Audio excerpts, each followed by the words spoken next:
Hey gang, it's me, Elliot. I figured you could use a little refresher course to get you up to speed on everything that's happened with me and my giant pal Boog. It's really quite simple. So I first met Boog when I was strapped to the hood of the crazy hunter Shaw's car. It looked like I was a goner, but Boog saved the day, and my hide. It turns out Boog didn't live in the forest like I did. He had a pretty cushy setup, living with his friend Beth and performing for tourists. But that's no way for a bear to live, so I decided to help him out. I lured him out of his cozy home, and we managed to get in a wee little bit of trouble at Puny Mart. Well, that didn't go over too well with Gordy. Freeze! And he forced Beth to release Boog into the wild, which, if you ask me, was great. So now my new pal Boog and I were free to wander the woods together and become the bestest friends. He even got to meet all the wilds in the forest. McSquizzy. That's me! Buddy. Riley. The bunnies, Rosie and Maria, Serge and Denny, the stunning Giselle, stupid Ian, Smelly jerk. Meanwhile, Mr. Weenie was living the good life with his owners Bob and Bobby. But back to Boog and me. We were just minding our business in the forest when suddenly Shaw showed up and tried to kill us. No! Wow! Thankfully, we all survived, but the wilds were none too pleased with being in the hunting grounds during open season. We're sitting ducks out there! Boog was especially mad. He even rallied the troops and convinced us to put up a fight against those hunters. Yeah! Mr. Weenie even decided to join us. I feel so alive! So we launched our attack and drove those yahoos right out of the forest. We showed them we were not to be messed with. We were about to live happily ever after when Beth showed up to rescue Boog. Come on, let's go home. We thought for sure he'd leave us, but I think we grew on him because he decided to stay in the forest with us to have more adventures. You are home. Buddy! Whoa! Speaking of more adventures, everything seemed to be back to normal. Have you seen my new horns? I even grew back my majestic antlers until an unfortunate accident caused me to return to being a unicorn. Hi, boy. Not that there's anything wrong with that.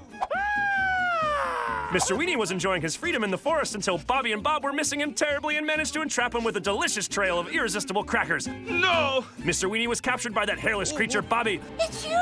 Waiting! So we hatched a plan to rescue our pal. Who's with me? I am feeling it in badging, so am. Let's quit bumping the gums and get him a right jibbing. Mr. Weenie was trapped in a horrible fate.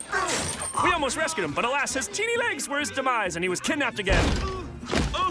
We're partners, right? Boog and Giselle seemed to be teaming up without me, so I decided to go find Mr. Weenie on my own. Bob, do you have the invisible Pet Fortress electric shock collar?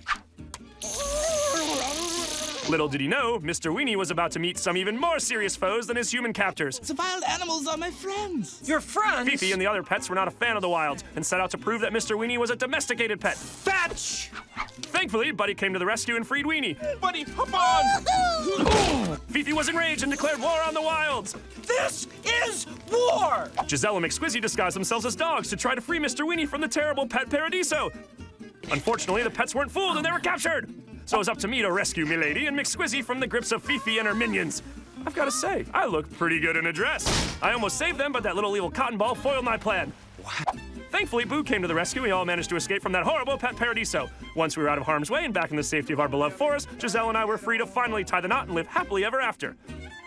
I love you. That is until... Boog was really excited to have a guy's trip with me, but alas, the missus had other plans in mind, so Boog had to go with Dinkelman and the bunnies instead. I guess he was pretty disappointed in his friends because he decided to run away and stumbled upon a circus in the woods. Whoa! It turned out that Boog had a doppelganger at the circus named Doug, and they decided to swap places for a bit to see how the other bear lived. Oh, yeah. This gonna work. Little did Boog know, Doug had more permanent plans in mind. Boog was having fun at the circus, but he started to miss his old life with his pals in the forest. He tried to convince Ursa that he wasn't Doug, but she didn't believe him until she saw what a terrible circus performer he was, and it all made sense. Meanwhile, Doug tried to pass himself off as Boog. Boog's back, everybody! We suspected something wasn't right. He was a lot bossier than our pal Boog, and we all figured out that this Boog was an imposter. So we had to go rescue our real pal Boog. So we set off for the circus and ran into Mr. Weenie and the other pets, who were also there to save him. Because everybody loves Boog. It turns out we weren't half as bad as circus performers. Boog! So we saved Boog from the circus. Everything was back to normal and just as it should be. Or was it? Our latest adventure involves the terrifying tales of the wailing Wampus werewolf. But that's a story for another time.